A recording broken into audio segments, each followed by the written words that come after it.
Black, Poetic G.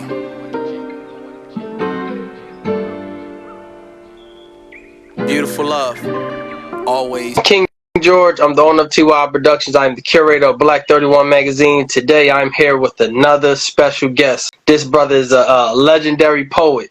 Legendary poet that go back to the Black Lily days, to the 5-spot days. I did my research a little bit. Most importantly, this brother is definitely one of the wordsmiths from the city and definitely has something positive and a powerful message behind everything that he puts together. So without further ado, can we give it up for the legendary poet, King Shyste? Let's go.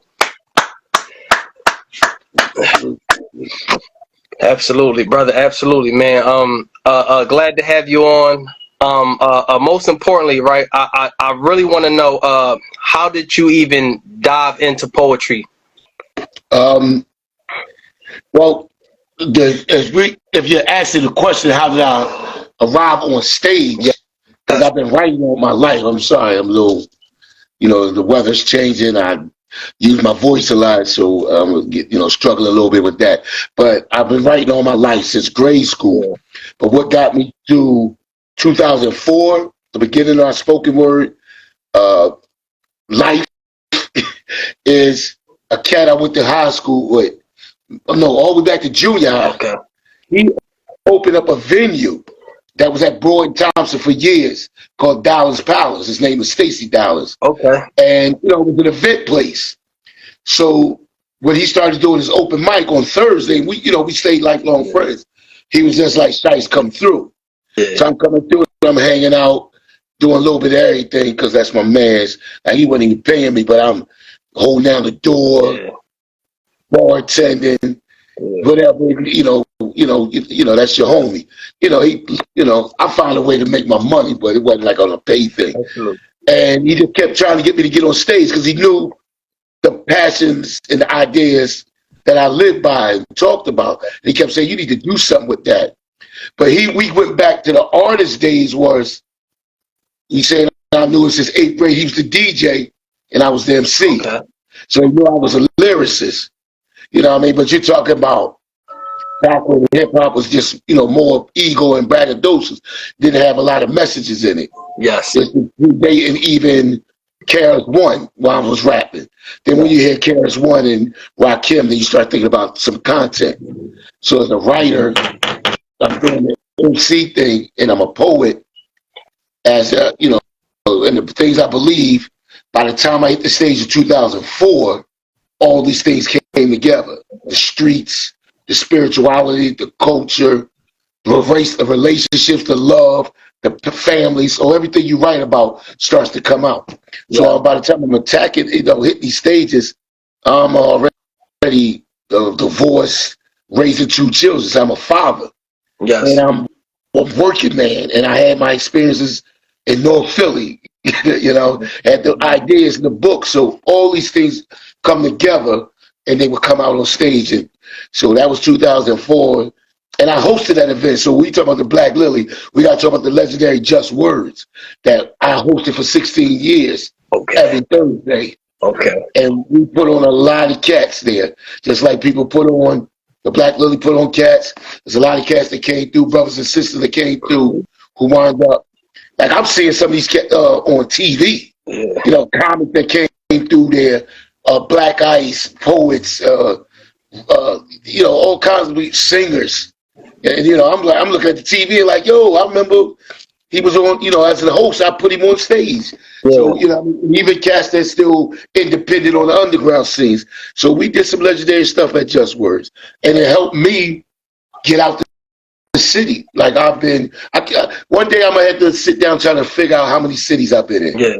So I can actually put that in the resume, because it's countless cities that I have been in. Even from major cities to, of course, New York, D.C., major cities like that, Harrisburg to Reading, some little Mount Vernon, even the little pockets, York, PA.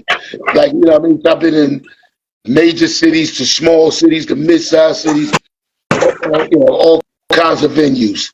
And then open up for comics and open up for rappers, so And that was the thing with Just Words. Let me say that. I wanted people to understand that poetry doesn't have to stand in these pockets by itself. That you can also have poets in the same place as rappers, singers, comics, fashion shows. And I even went to Harlem to do the Black Gospel Expo. And I was the only poet there. Yes. And I got the biggest response. Like everybody was gospel rappers and gospel singers, but you know, when I hit the stage, they didn't know how to introduce me. They didn't know how to introduce me. They're like, coming up next, he gonna do some words. And I was like, okay. But after I finished doing whatever, there's 300 people gave me a standing ovation. So even in that room, people was able to see that poets are not, you know, supposed to sit somewhere sipping green tea in some bookstore. Yeah, that's the truth. That's the truth. Do you have who inspires King Shyste? Ooh, that's the inspiration comes from many places. So, like I said, it could be KRS-One to Nas on hip hop, Lupe Fiasco. It's the Minister Farrakhan, Malcolm X. It's my mother. That's why one of my AKAs is Miss Betty's son. Yes. It's the books I read. So a lot of my poems have titles after books. Miseducation of the Negro, Know Thyself, Niggas and Gods, you know, and I'm always quoting the authors, you know what I mean? So I'm inspired by authors. I'm inspired by life. So the inspiration more would be like what poem, who inspired this particular piece? Because I'm inspired by so many different things. And I think that's the best part of, you know, my story is you can't pigeonhole. Yes. You can't pigeonhole me into one thing. So, because I remember when I first started, and I'm going to quickly give you this. The first poem I did got a huge reaction. I come back the next week, the host goes, this brother is from the streets but was saved by Christ, because the way he heard the poem, that's the way he heard it. Then the next week I do a poem, he goes, you know, the sexy poet, because I did a erotic poem. Then the next week I come in, I do another piece, he wanted me to be the black poet. So by the fourth time he came in, he was just like, he's a wordsmith and a lyricist. Give it up for Shyste. So I hear that. I want to be pigeonholed, like you'll look at somebody and go, BBC was a gangster rapper, KRS-One's a conscious rapper, this Sexy Red is the ratchet rapper. I don't want nobody to be able to pigeon, and people won't do that anyway, because some people just hear me, they just hear the black parts, and they forget it. And I'm going to tie this up real quick. My answer is, I've been on the road for a lot of years, from Camden to New York, even to Philly. And sometimes cats try to play with my money. And, you know, I don't travel with no entourage. You know, we poets. And then when I said, oh, you forgot the part in the line that I told you I was from North Philly. So I'm going to leave out here with my money, just like we talked about. And they really look like, but you were just up there talking about God. I was like, yeah, but you missed the part when I said I'm from 17th and down. Absolutely. You know, people will take you however they take you. If a woman just hear the sexual metaphors, then that's all she hears. She like, do my poem. And I'm like, what poem is that? Only thing she wants me to do is the sexual poem. So people hear what they hear. Yes. Yes. Absolutely. Absolutely. And I got a nice question after this. How important is brothers like Malcolm X, Marcus Garvey, Nat Turner? How important is these brothers for the culture? Oh, that's a big one and a great one. They're super important. The thing is, when they say those who don't know history are doomed to repeat it. The fact that they're taking history out of school is almost making iconic people irrelevant to the next generation. Like, I work in a school. They don't know. Like, you'll see right now, I got them green, black, and red. Garvey gave us this Pan-African flag and colors. Yes. The kids don't want to know. They don't get it. Like, if the closest they get associated with, like, Mr. Wears, are you Jamaican? I was like, what are you asking me that for? Because they know the Jamaican flag got red, green, and yellow. Yes. So I was like, that's the Jamaican flag. This is Pan-African.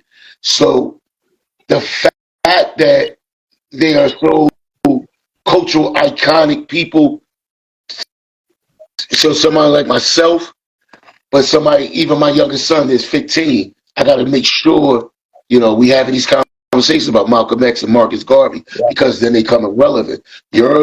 Our young people are more moving towards what's on their algorithm. Malcolm X ain't on their algorithm. Garvey ain't on their algorithm. Who's on the algorithm is what rapper or what social media influencer is. So it's a double-edged kind of answer to that. To me, they're cultural icons, historic icons. Impact should never be forgotten. And yet, too many of us, they're starting to be forgotten. Some of the things I say to the kids is almost like funny to them. You know what I mean? So if I say to my kid, come on, King, let's go back, man. You got a duty and responsibility to educate yourself for God, family, community. They look at him like, what are you talking about? You know what I mean? But if I sit up there and say something, that they can relate to, I'm the young boys, they walk up to you like, well, I'm going to pull the blicky up on you. They more to aggression, hypersex, materialism, and not about culture. So it's very important. It should always be important. So that's why I wrap it up with this, is why I don't just stay in the open mic poetry scene. I've been also, when I say all these different cities, I've been in prisons. I've been in group homes. I've been in the youth study center. Yes. I've been on State Road with kids that are they going to charge as adults. It was like 40 of them. Look like they're supposed to be getting up, going to school tomorrow. They can't even fit these jumpers. And the CEO guy was like, don't get fooled. Some of these kids are here for double homicides, aggravated assaults, rape. Wow. And it was like, what am I supposed to say to these young people? Then I looked at it. Odds are that of these 40 kids, some of them are coming home soon or later. And some of them may never come home, but out of the 40, some of them come home. And the fact was, they did. Some of these cats was like, yo, you came up to the prison. I told you I was coming home. I went to go do something at Barcher for my son, like for report card night or something. And one of the kids was like, you came up there to the prison. So lyrically, I'm trying to keep the culture alive as a wordsmith, and I had to get out to the open mics. So long before I started working at a school, I used to visit schools, Strawberry Mansion, West Philly, High, Overbrook. I used to go to schools, and kids, Gerard College, and kids would be grabbing their moms like they was introducing them to Chadwick Boseman, like I was a star. Like, yo, he came to my school, because they would think poetry until they heard it, and now they jumping out their seats like, yo, that was crazy how he did that, because I put the bounce in it. You know what I mean? So one of the first questions they always ask us, two of the questions they ask, what are you reading? And you, old heads used to rap. So that's the two things they connect. They connect that you're saying something, and lyrically, that bounce, you had to be an MC before. Absolutely. Absolutely. Yeah, that's what MCing is about, man. Absolutely. Yeah, so, when I talk about the cats, I listen to everybody just to see what they're doing. I could find something in either somebody like Cameron, Lil Wayne, anybody else, 21 Savage. I can find something in them, but the ones that I prefer, is the Lupe Fiascos, the J. Cole's, the Nas, the Jay-Z. When I'm looking like those double entendres and metaphors flipping around, and say it means something. It's not just, it goes to the beat and it makes you do whatever new dance is out. Yes. Absolutely. I heard a lot, man. I heard a lot what you were saying. But I want to just revert this question back to the schools and the youth. And I noticed you mentioned Pan-Africanism, right? I know you familiar with brother Dr. Umar Johnson, right?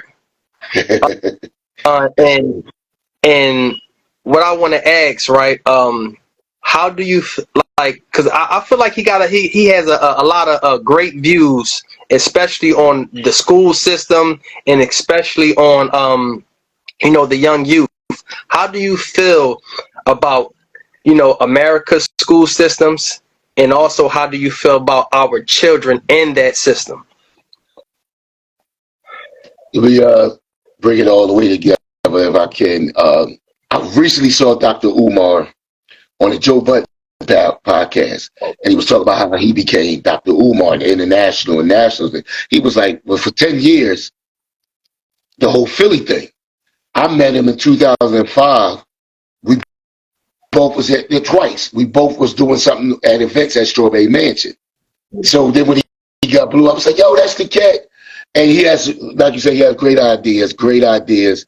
And I'm going to leave it at that because, I always got to give brothers grace that's doing anything positive. You can't, you can't agree with anybody all the time. And you definitely can't disagree with this man because there's a lot of information and facts out there. My thing is, if you're cross-reference, don't take anybody for gospel. Because that's the whole thing. So what's going on with our kids? What I'm seeing is it's what's going on is a lot of things that we used to teach at home, they're not going to get at home. So I think our education system has to, especially when I'm talking about inner city kids, our kids, there should be courses to talk about the things that we need to talk about. Yeah. Our kids need emotional intelligence. They need creative thinking. They need critical thinking. They also need to character strong building where we learn about emotional sides of ourselves. And more like we're not talking about morals and values. I will actually walk up to kids and say, what do you believe in? What's your belief system? What are your values? And they're going, what do you mean? Who do you want to be? I'm introducing the conversation to them the first time. So again, if we go back to them being shoved with the things in the algorithm and not getting nothing at home, and all we giving them is a textbook, and we took history out of a lot of schools. We don't even have history in our school. Yes. So we don't even have history, and I miss how they just took it out. We came back after COVID with no history teachers, no history teacher on our staff. And I was like, yo, wow, they just slipped it out of there. So you're trying to get a kid to sit still and educate them without making them understand that education and moral values, belief systems, traditions, all got to come together. So when this education is Negro, if you become educated without any of those things, your education is just vocational. This is just how you make money. Yes. It doesn't become a thing about how does it enhance God, family, and community. So we're separated. We got black people that's getting it. Like I've read somewhere, we got more degrees ever in the history of black community. But if you look at the black community, how does that reflect? That we're more educated than we ever been. As a collective, because we're making and spending more money than we ever did. But how does that empower us? So our education system right now is not empowering. So to kind of wrap it up, I think what you're asking me here, what in my view, I don't think the education system is empowering our children. And I'm just speaking on our children. Everybody else got to speak on their Latino community, the Asian community, the white community. I'm speaking on, I don't think it's not empowering, because when I was in school, you're talking about, I'm coming from a family that lived through the civil rights era, right? They were listening to Martin. They were Malcolm, the Black Panther movement. All these people, Elijah Muhammad, were in that era, the 60s. My parents are, teenagers and young 20s in the 60s. Mm-hmm. So, and, we had church foundation. So our education was always about, and then you got coming out of that, Jesse Jackson trying to tell us, use your education, like that whole thing. You mentioned Marcus Garvey, like to be educated was about turning your education into enhancing our community and empowering our community. And came with that. Now it's just saying like, get the bag. And everybody's supposed to get the bag. But that's individual. Like I got a line that says, collective is better than individual success. Yes. Don't mean nothing if I get on the stage and get a standing ovation and take the agreed upon money for showing up and then selling all my merch out. I did something, but if somebody don't come back to me and said it meant something to anybody else. So, that was a good thing. It's like, I was doing that, but I always met a teacher that said, can you do that, what you just did on stage at my school? So that was the collective part. Yes, use me as an artist to give information in my life experience. Because life is about what? Information experience. Yes. So if you giving the youth, I'm giving them my information and experiences. Then they take your information experience and empower themselves with their education. Yeah. So, and we have, it just seems like we'll sit up there and everybody will say, well, what about Jay-Z, Oprah, Magic Johnson, all these black people that got money and think they're not doing enough for black people. And I'm just like, well, if we was doing enough for each other, like, you don't even know who's not eating, who didn't eat last night, what family didn't eat last night on your own block. I don't know that. You don't know who lights went out last night. We don't even help each other, but we waiting for somebody to be a savior to help us because Jay-Z is a billionaire, Beyonce is a billionaire. Now they supposed to save us. We didn't even save the person next door to us. And I'm speaking generally because, of course, there's people that's doing great philanthropism in our community. I just know it needs to be a thing. A thing that we just know that we got each other. Yes. Absolutely, man. So many jewels, man. I'm loving the responses. Overall, right? And I ask this question a lot. Why do you feel as though we having so many problems within? Well, I want to rephrase that.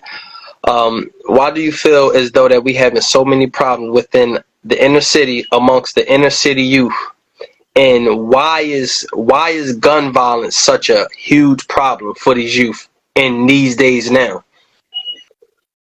That's multifaceted. It's not, of course, that's not one answer. And let's talk about information experience. Yeah. If I'm 17 and growing up pre-crack era, through the crack era, after the crack era, I was naturally aggressive, right? Naturally aggressive, passionate, and a lot of young black men are, and women, young girls follow their men.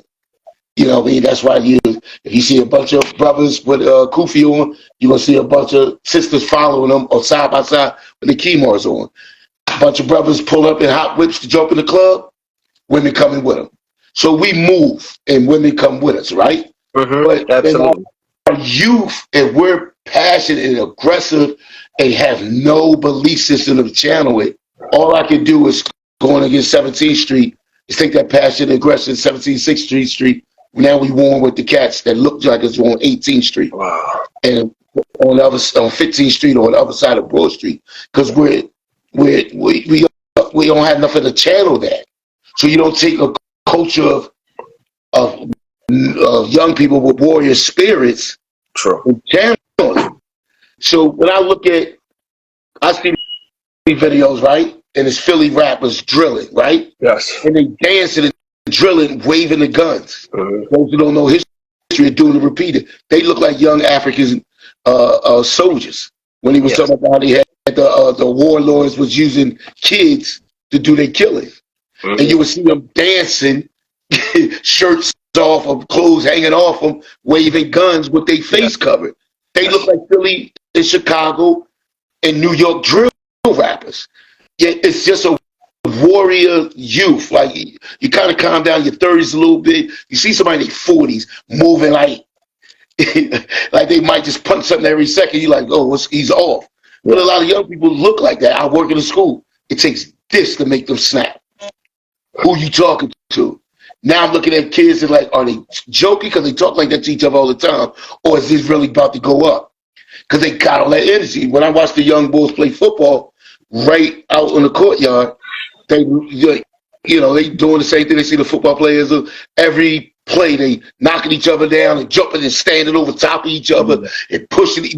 Now I got to get that one extra hit in. They just got that natural in them, and we're not channeling it. Yes. And if it's not channeling it, it's easy to get channeled somewhere else. You're sitting there being programmed by hyper-violent rappers, hyper-violent community that you come from. So even before rap music, my neighborhood was violent. It's nothing to see somebody at a dice game get their wig split, a knife pulled on them. I remember just being a kid playing football, and you see the old heads coming out, what you gonna tell us, get out the street and start shooting at somebody 20 feet away. And we looking at it like it's a movie. We already getting programmed. It's 10 and 12-year-olds that it's commonplace to see somebody come around the corner with a gun. Yeah. Which might be something that's just not heard of in white suburban America or wherever these other places at. Because again, when I say I travel, I even traveled to, upward mobile black communities and done spoken word. And I can look like we say the Huxtable family community that we seen in the Cosby Show. But I'm doing these poems about struggle and coming from an impoverished neighborhood, it's like I'm talking foreign to even black people. Yes. And I went to a ski college town, way upstate New York. I forget where it was at. That's why I say I got to sit down and figure out all these cities I've been at.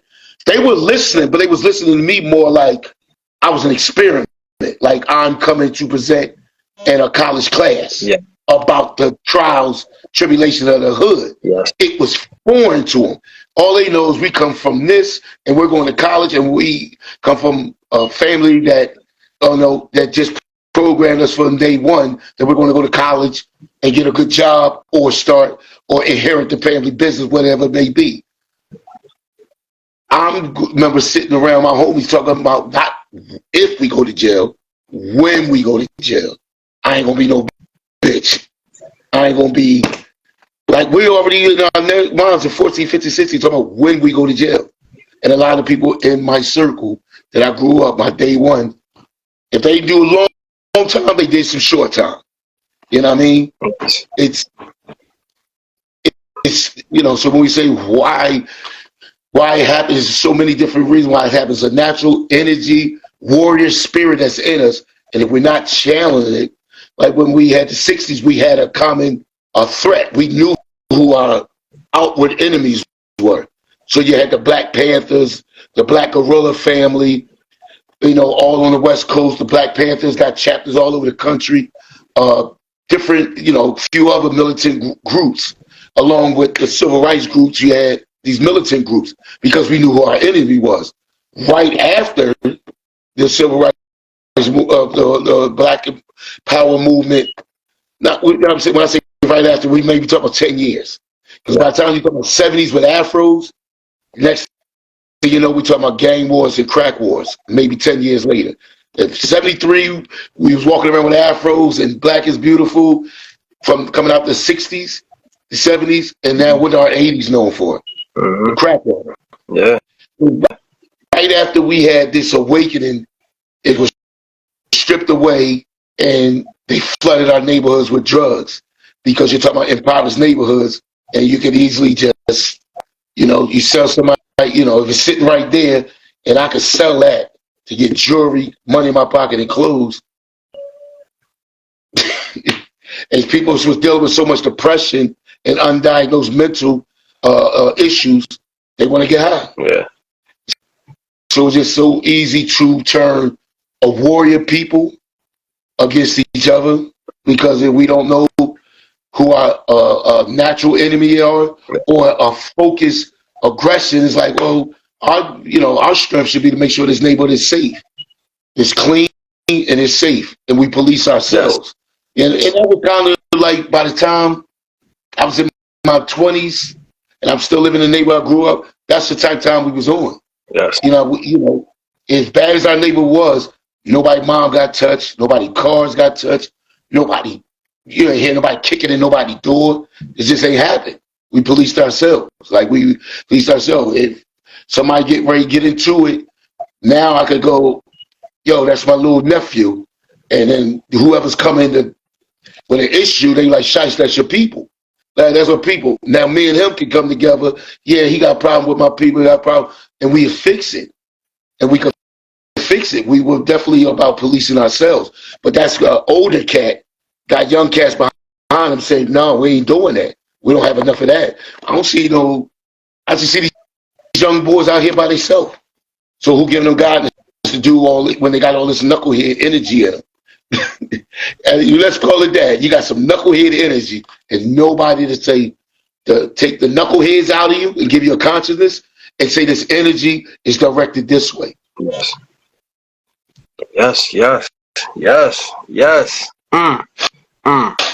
Man, just man, yo, I'm loving the responses because I'm really sitting up here and I'm taking everything in and I'm learning also. Mm-hmm. Um, uh, um, what is your greatest memory that you have doing poetry or during your artistry period? It's a few. Probably putting out, and I'm dating myself. Like I say, I started in 2004, but to put out my first spoken word CD in 2005. So you're talking about a cat that wanted to do a rap album, growing up in hip hop, to actually put out a CD. And the CD, I couldn't even keep up with the demand. Like I used to, get these CDs made. I'm telling the cat how many I need, and I will be back. Like I'll be back. And he was like, when I come back, he was like, "You sold all those CDs?" And I'm like, "Yeah." And he couldn't keep up the order, and I had to switch 3 different times because they couldn't keep up my orders.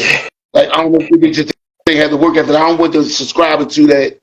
Black people don't know how to do business, but I'm looking like I think they just didn't understand. Like if I ask you for 200 CDs and tell you I'll be back in 2-3 weeks, I guess he thought I was, this was just exaggerated.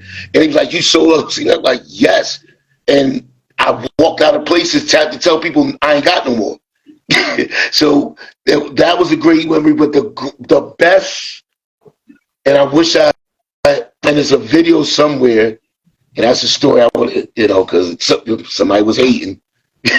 But Charlie Mack did. I don't know if you remember this. This was somewhere around 2010 when the numbers was homicide numbers when they was calling it Philadelphia, more bodies than days, and we was getting up around 400 bodies a year. And Charlie Mack did a 10,000 man rally at the LaCour Center down on Cecil B. Moore in Temple campus. Yes. All the politicians came out, the clergy came out, the activist groups came out. Everybody was there. And if it wasn't 10,000, it was close to 10,000 people there. Yes. And the lights was on. Like the police commissioner at the time was there. John Street was the mayor at the time was there. Like everybody was there. Back the TV channel 610 and 3. And I'm just walking around because I'll tell you I'm from 17th Diamond. I don't live too far from there. So I was in a poetic ensemble group with actors and poets and comics called Poetry in Motion. So we were performing there. And I'm looking at people in my neighborhood, I'm just speaking to them. And there was so many people there. And I did this poem inspired by Paul Dunbar, "We Are Rising." Tell them we are rising. So I flipped it. Like people didn't even know that. Like we talk about how people forget cultural iconic things. So nobody knew that's where I got that title from. I had to tell people like I just now because I don't want to make people think I'm just jacking people's stuff and not giving them credit. It didn't sound like what he did at all, but it's the energy of I get this poem and just see 10,000 people give you a standing ovation. And just like I'm in the moment and I just see people standing up and people taking pictures of their cell phone, and it was I was in awe. Wow. That would happen, and there were so many people there for like 3 weeks. I couldn't go nowhere without people going, "Yo, I saw you on stage. I saw you on stage." So and it was only maybe a minute, maybe because I think and I was telling one of my colleagues because like I said, it was Poetry in Motion. So it was 3 of us did poems and back to back, and we did an ensemble piece. And I was telling him, the dude couldn't understand. I kept saying, "Yo, fam, We only going to have this much time. He want to do this 5-minute poem. And every time I kept telling him, cut it, we always tell him, oh, you got to shorten the poem. And he just couldn't get it. And then 3 minutes, and 2 minutes. I'm like, yo, you only need a minute. You know what I mean? Hit your point. So he went before me, and you could just see the air coming out. Air coming out. And I'll leave his name out because it ain't about that. The air coming out the crowd. Then I come right behind him and go up. The dude behind me, I tell him the same thing. You want to project, not shout. Kept telling that at rehearsal. And my son was there. He said, I couldn't hear nothing he was saying. He just sounded like he was screaming. You watch the crowd go back down. Then when we do that ensemble piece, and I do my part, you see the crowd go back up. And I'm just trying to tell people how you just hit your points. You don't need a 5-minute epic piece because you think it's epic. Get them points. Maya Angelou said this, and it's like people don't remember what you said; they remember how you made them feel. So if the moment you felt something like that was impactful, I heard a line or two that I had to go, "Oh shit!" If you buy the CD, then you sit with it, and now you hear it's not, now you get the thoughts behind it, the substance behind the feeling. But in the moment, I just want you to feel me. Just feel the energy. You catch what you catch. When you buy the CD or you buy the DVD, we put them on, or you buy the book and you read it, and then people would say that. Every time I would listen to it again or read your stuff again, I get something new every time. But you're not going to get everything in the moment. So, and I write short pieces. Why are you writing this 5-minute poem that nobody's going to remember in the moment? But they heard a couple of lines. Take that line, take that line, take that line, put it together, and people remember how you made them feel. So like I said, for 3 weeks, people just was like, I saw you on stage. I saw you on stage. They couldn't tell me what the hell I said. They just know, they just like, you killed it. You was fire. That's all they remember. Now, if they go get it, then people would DM me or inbox me and tell me what they heard. Because you got to sit with it. You got to sit with it. Yes. Absolutely. That's heavy, man. That's heavy. I love it. Last but not least, right? I just want to ask, what advice do you have for young brothers growing up? What is everything they need to do to be successful? What if they want to dive into poetry? What are the things that they need to do to become disciplined poets? And most importantly, what do these young brothers need to do to become disciplined young men? Let's talk about poets first. It's no one answer for poets. It's just like with rappers. What kind of poet do you want to be? I remember Jeezy, the Snowman came out. And he would say stuff like, I ain't trying to be Nas. I'm a trapper, I'm not a rapper. So if you want to hustle your art, yes, you hustle your art. Or you want to be an impactful cultural impact for artists, then that's another venue one you take. You just want to be entertaining. There's people that every time I see them, they just doing another sex poem. You just want to be tantalizing. So you got to figure out, short answer, what kind of poet you want to be. And get with that cat. If you just want to hustle poetry, find a cat that shows you how to hustle bookings and features and how to get the bread. Yeah. If you want to be impactful, you can talk to me and I could talk to you about, that is consistency. Yes. What happens going into 2025, now I'll have 21 years in, it's the consistency. Like I said, I hosted open mic for 16 years. I traveled crazy. Like I would be doing open mic every Thursday in DC, Baltimore, Jersey right there, Delaware right there, just always moving around. So now I would tell people as a poet, I'm known in the streets of Philadelphia. Yes. I'm known in the activist culture of Philadelphia. Yes. And I'm known as the artist of collective in poetry. If I walk in a room full of artists, whether they rappers, musicians, and everything, I could be in Trenton, getting ready to do a poem, and I turn around, the whole band know me. Good. And I'm looking like, what you doing in Trenton? Because it was like, what you doing in Trenton? So once you're an artist, you'll be in Trenton or Wilmington or Connecticut. I just left Mount Vernon, And these cats, I know the comics that hit all the spots. So you get respected in the artist community by being consistently out there. I'm known in the activist community because there's a Free Mumia march and they want a poet, I'm there. If they're doing a thing that bring light to all political prisoners, I'm there. If it's Pan Africa call, I'm there. If any of my people that call for the activist community, like, we want you to do that poem, and we're gonna have, we got a mission. Yes. And the streets know me because I'm from Philly all my life, except the time I was in the military, and because I've done spoken word. Like, I've been in a prison doing spoken word, and one of the inmates go Shyste, and I'm looking. No wonder I ain't seen you about 5 years. You here? You know what I mean? Not to be, but so if you're going to the youth study, the prisons, and I spit on the street corner, young cats, come up to me like, "Yo, Shyste, listen to this joint," start spitting. I'm like, "Okay, check this joint out." So even the young cats, even the rappers know. Like, I've been in places with Ness, and that's my cousin, and Vodka, and all the AR I had when he was out, and he was spitting, and he was like, "Yo, Ed, you fire." You know what I mean? I've been in like a room where there's nothing but rappers. So as far as men, it's about how do we make, it's about art, it's about information experience.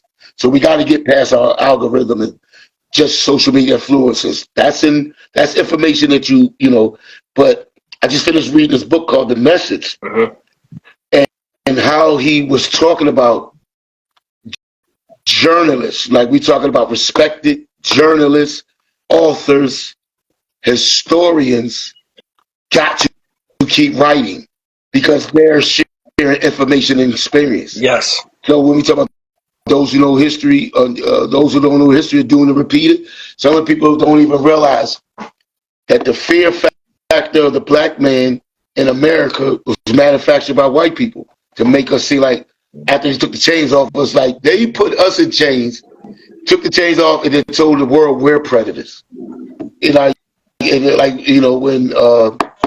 Biden was running, and Hillary, they brought out that Bill Clinton called us super predators. That's how they got the crime bill passed, calling us super predators, and now you got mass incarceration. And with that being said, they told the world we predators, passed the crime bill to triple the prison incarceration rate of black men. And now your young boys walking around with the Shystes on and ski masks on, trying to look menacing, trying to look intimidating, trying to be menacing. Like, you go to their social media page, they holding up their fingers like they had guns with the mask on, like, because they don't know history. They repeating a narrative on them. We got that, and they're walking around trying to be menacing. Yeah. And again, if I'm talking about how long I've been doing this, I'm going in schools and colleges, and the artist is up there, and I'm like, ain't this college? And the rappers in the college, they're rapping like they're drug dealers. Yes. And the girls up there look unimpressed. True. I come up there and do a spoken word piece, those young ladies doing, and the young men are shocked because they don't even know that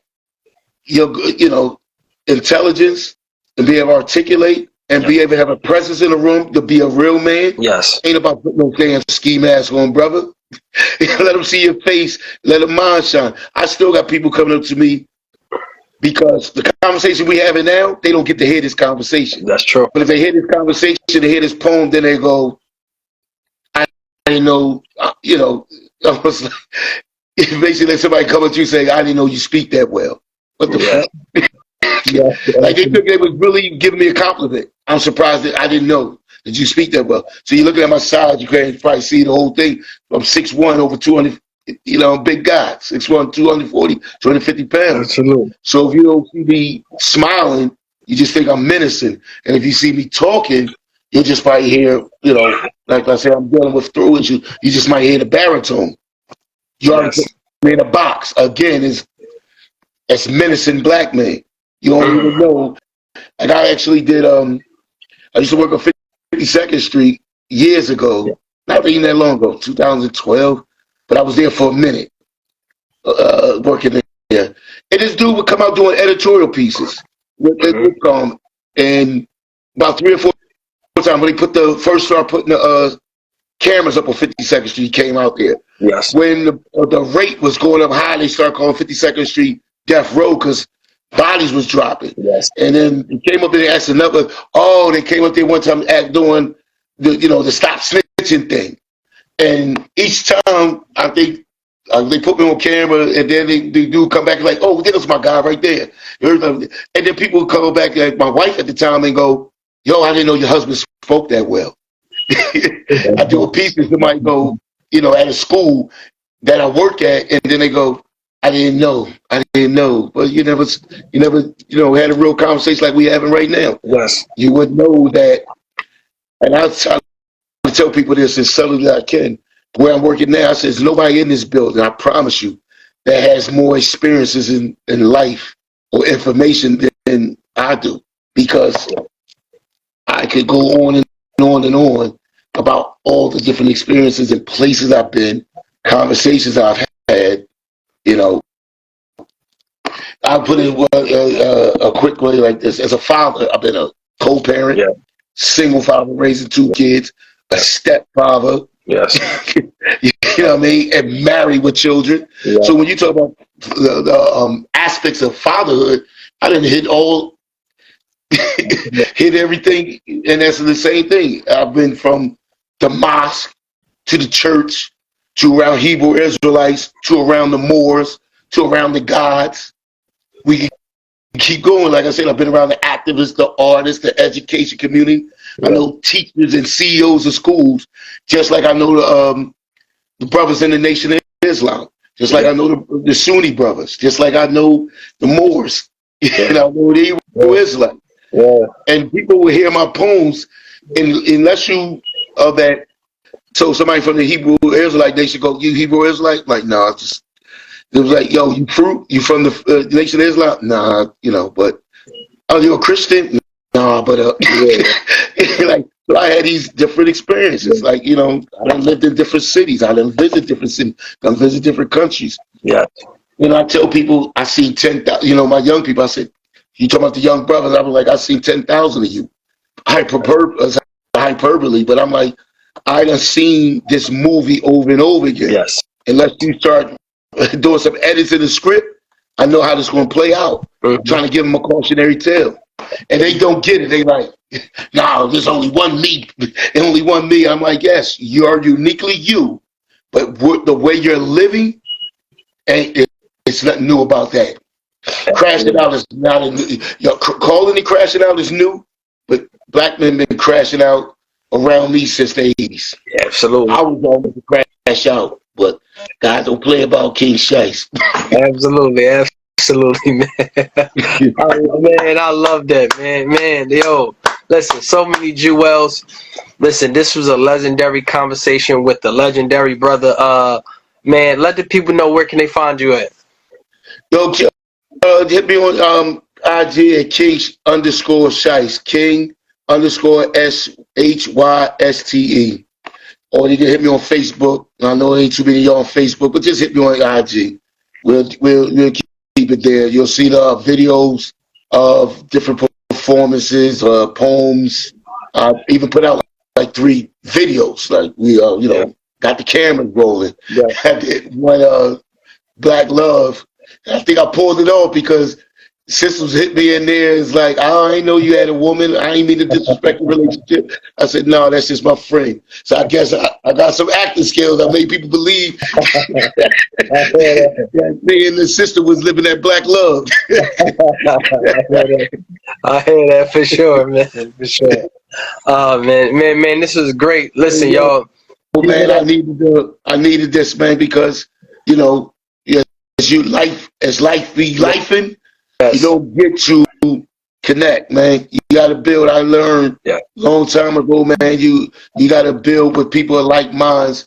You got to find your tribe. It's not for me to go out here and try to convert people. I used to get upset because people wasn't seeing life the way or had the same passion or mission statement I had. And one of my good homies, Sam I Am, another legendary poet in Philly, said, Shyste, everybody not going to get there at the same time. They might not even get there. then I realized, yo, man, just build with the people that's building on the same foundation. And while we putting in the work, other people are gonna see it and come along. But it ain't for me to walk into a room and be like, "Oh, you niggas want to do is smoke and drink, and our kids dying out there." And like I really used to be on it, like almost to the point I was judgmental. Like I know boosters and shooters, just like I know preachers and teachers, man. Absolutely. Absolutely, man. Absolutely, man. Man, this was I appreciate this legendary. night, man. I learned so many. I learned so many jewels tonight just from this conversation. I have intaken so much information. And honestly, how I feel after intaking all this information, I feel like I'm a better man. Honestly. And, and having this conversation let me know to stay on course and even dig in. I take up a lot of time working in schools, and then I coach at night. I Yes. coach 4 days a week. So if I'm getting up at 5, I'm coming in 6:30 because I got to be there to the last kid leave. Yes. And a lot of times you know what I mean, you're in work mode, and I'm around my tribe, my young brothers, so I'm always trying to pour into them. Mm-hmm. You know what I mean? Like, I only think they call me, half the kids only call me Mr. Wares is Unc. Like, Yeah. love you, Unc. Like, love you too, nephew. Yeah. So, the mission is working, man. If they see me as an elder, because a lot of people get, tripping when somebody call them old head or Unc. I'm like, yeah, but that's just saying I'm the elder of the tribe. I'm one of the elders now. I ain't no kid no more. So if they see me as old head, OG, Unc, that's love to me. Absolutely, brother. Absolutely, brother King Shyste. So, man, listen, man, thank you so much. Listen, we appreciate you for coming on. This was legendary. Listen, y'all, go follow and go check out brother King Shyste. This is the legend from the city. Each and every week, please tap in with Black 31 Magazine. We are the platform of truth. We are the home of the champions, and we are the place where we uplift man, woman, and child. Peace and love, y'all. Child, God, family, community. You already know. Peace, brother. Already. Stress it. Pay attention. Train your mind. During these times, we need more education, not incarceration. To elevate from negativity at all costs. Knowledge and power. Remember, this game spilled given. Embrace it. T.Y.I, Poetic G. Peace and love. One. I love it.